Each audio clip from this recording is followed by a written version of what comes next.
Hey guys, welcome back. Again, my name is Jesse. I'm here to help you guys out with what looks to be Packet Tracer 2.4.1.2, the Skills Integrated Challenge. So let's go ahead and just jump right in. Again, just a quick background. The purpose of these videos is try to help illustrate the information that you are reading within your chapter with the Cisco Academy, and try to show you how it reflects in the labs that you're doing. So you might find some faster videos that might go through these projects faster, but I'm going to, as much as possible, try to give you quick tips, shortcuts and hotkeys and things like that, as well as try to illustrate some of the information you're reading along with the tasks that we're doing within these labs. So let's go ahead and jump in, like I said. Objectives to configure your host names and IP addresses on two Cisco Internetwork operating systems, iOS switches using the command line interface, otherwise known as the CLI. Use Cisco iOS commands to specify or limit access to the device configurations. Use the iOS commands to save the running configuration, and configure two host devices with IP addresses, verifying connectivity between two PC and devices. All right, the scenario. As a recently hired LAN technician, your network manager has asked you to demonstrate your ability to configure a small LAN. Your task includes configuring initial settings on two switches using the Cisco iOS and configuring IP address parameters on host devices to provide end-to-end connectivity. You are to use two switches and two host PCs on a cabled and powered network. Okay, let's just jump into the requirements. They don't give you any kind of helpful tips or anything like that. If you need more laid out information, I suggest going back to the previous packet tracers. You can watch some of my previous videos, and I'll give you more quick tips and tricks and stuff like that that go along with some of these requirements. But here they're not holding your hand. They want you to know exactly what they're talking about and doing that. If you need more information, like I said, go back to previous packet tracers. All right. So it says use a console connection for each to access each switch. To do that, you come down to connections, and let me just scroll this over. You have your whole list of connections. You can scroll through them like that. The blue one is to represent the console cable, which in real life, if you haven't had a chance to do a lab yet, it reflects the color of the actual console cable that you would use. So we'll go ahead and we'll click on Manager. I'm going to go with the RS connection here, and then come over to the switch. And I know it's jumping off the page, but it says console all the way at the top, and we'll click on console. And while we're doing that, we'll go ahead and do the same thing. Again, console and the RS. Hey, and then we've got our console cables connected. Click on Manager, and we'll jump down to the other requirement, which is to name the switches room 145 and room 146 respectively. Yep, okay, so I'm 145. So we'll click on desktop. And since we are going to be counseling into these switches, you need to use the terminal interface. And in some of your reading, I know you guys went over this.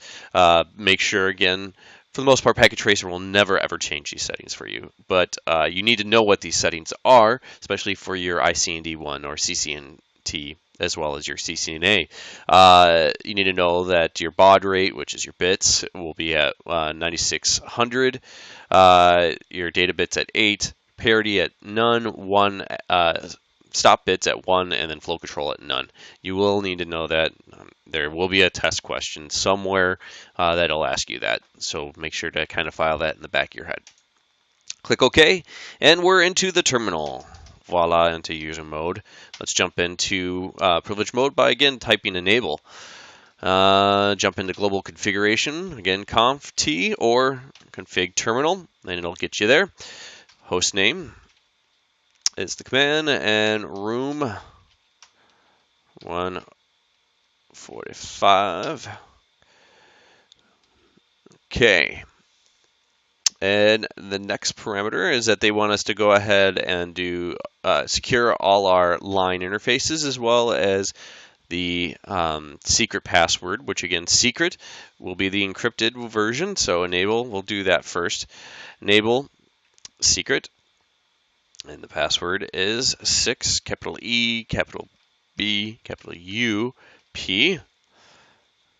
And there we go. And our completion percentage goes up to 3 points. Excellent. And let's go ahead and jump into the line console because we need to secure that. Line console 0. Again, password is the command, and the password will be lowercase x, uppercase A, lowercase w, 6K. Okay.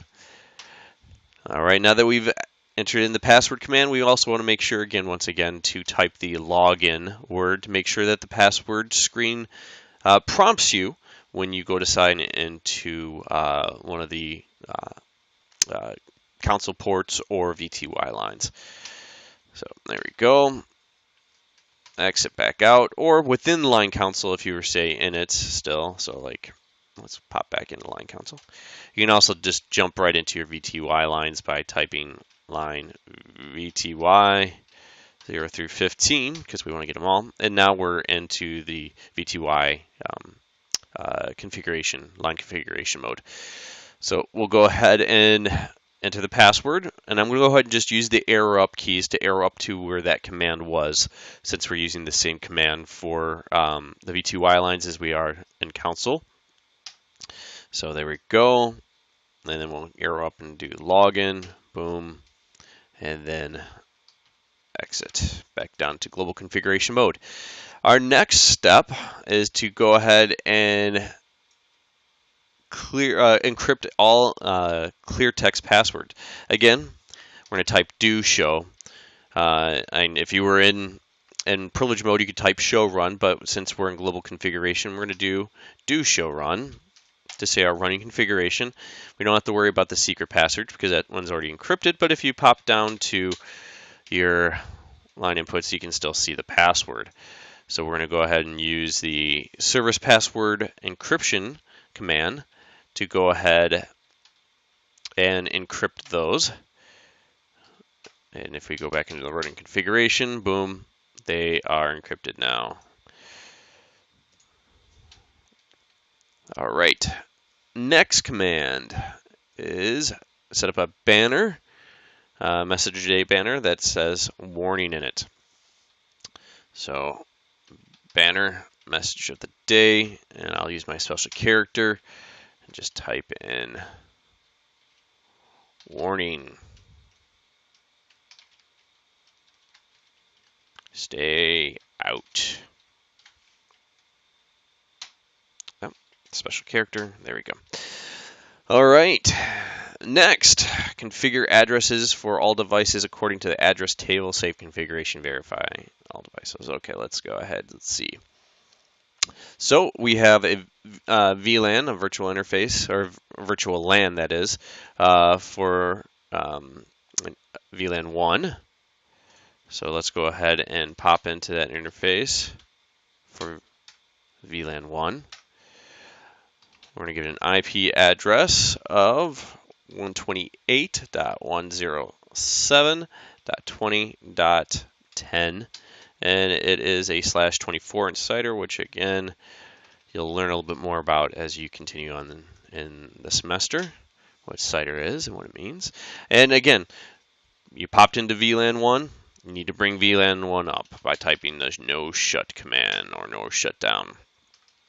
And we are up. We've popped up to 27 points completed out of 90. We can pop out of that.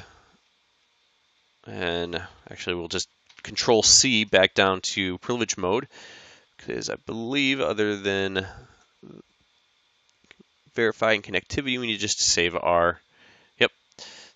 our running configuration. So copy, run to starting config, enter, and we have saved it.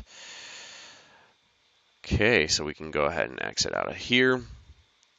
We'll go ahead and we'll pop in the IP addresses real quick for the manager PC. So we'll scroll back up here to the top. Again, manager, and we'll pop in these IP addresses.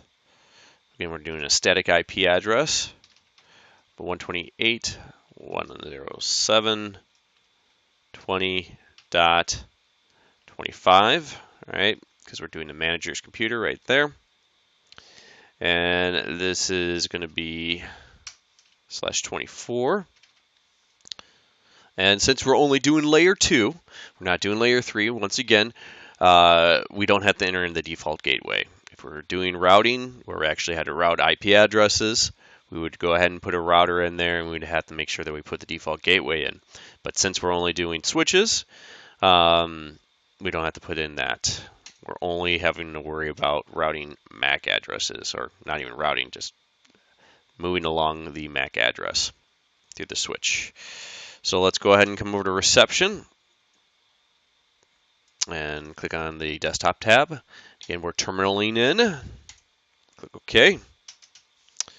Let's move our way up to privilege mode. And from there, go up to global configuration mode. All right, so let's go ahead and add our host name, which is room 146. From there, we need to secure privilege mode. We do that by enable secret, because we'll make sure we're doing the encrypted one again. And that password is 6, capital E, capital B, capital U, lowercase p. Enter. And we'll go ahead and type in, oh, sorry, got distracted. There we go. So we want to protect our lines now. So we'll start with console line console that is, 0. Password protected with the password of A, or X, capital A, lowercase w, 6, lowercase k. Enter. And again, make sure when you're typing in passwords that you don't put a space after the password, because it definitely will mess you up when you go to enter a password in the future if you don't know if there's a space there or not. Again, we're typing in login to prompt the password during the trying to escalate into, or not even escalate, we're not even escalating, we're trying to log into the console port. We make sure that you type in login so you can go ahead and make sure that that prompt comes up. Okay, from there we'll go into the VTY lines, 0 through 15. And again, we'll just arrow up to get those commands. Exit. We're back down to global configuration mode. Again, encrypt your clear text passwords.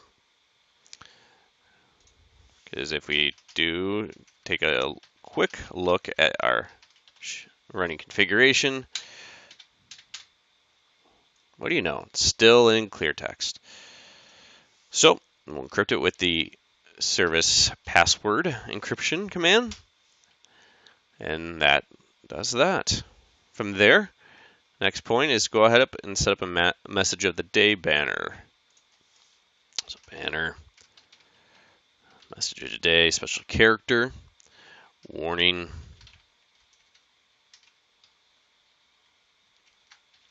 stay out, special character, boom. All right, let's go ahead and work on our virtual LAN IP address. So interface VLAN 1, give it an IP address of a 128.107. Let's see, let's highlight it so you can follow along. There you go. 20.15, and then 255.255.255.0/24. Okay, again, let's bring it up by typing no shut, and it is up.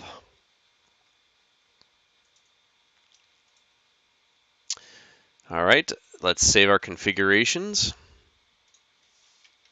Control C back down to privilege mode, copy, run to starting config, enter, enter, and that portion is done.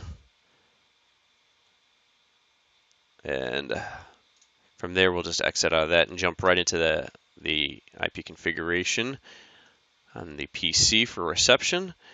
Again, we're going to be entering that IP address right there. So 128.107.20.30 with a subnet mask of 255.255.255.0. Again, we don't need to put a default gateway in. And we can verify our IP address with the ipconfig command in the command prompt. Boom, everything's right there. And we can verify our connectivity over to the opposite side to the manager by doing ping 128.107.20.25. Yeah, there we go. Sure enough, there is our pings. And again, if you want to do a continual ping, just add a -T and it'll continually ping. When you're done with that, Control C will go ahead and exit you out. And when you're done, you can type exit and close it out right like that. All right, anything else? Okay, again, it gives you the information here at the bottom in the note. It says click the results to see your progress. You can also reset the activity to start over if you want to try it again. But other than that, you are all set. Again, my name is Jesse. If you have any questions or issues or any comments on the video today, I ask you to leave some comments below. That'd be great. Otherwise, I'm still working out all the email addresses and everything like that, so you can communicate with me personally through email. But when that pops up, I'll definitely start letting you guys know at the end of these videos. Other than that, I hope you're having a great time. I hope these were informative. And I hope to see you back again and continue to plug away. Thank you.